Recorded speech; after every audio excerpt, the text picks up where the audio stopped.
పడిపోయిన చోటి పైకెదగడ మెట్లను పదును పెట్టు మొదలు 10 మందిలోన నీ ప్రతిభను చూపగ పట్టుదలతో కదులు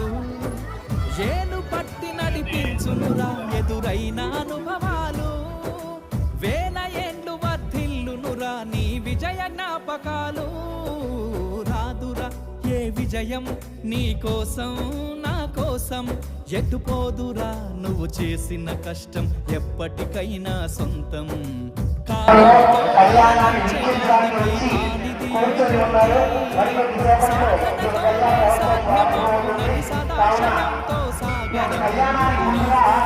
ఏ విజయం నీ కోసం నా కోసం ఎటుపోదురా నువ్వు చేసిన కష్టం ఎప్పటికైనా సొంతం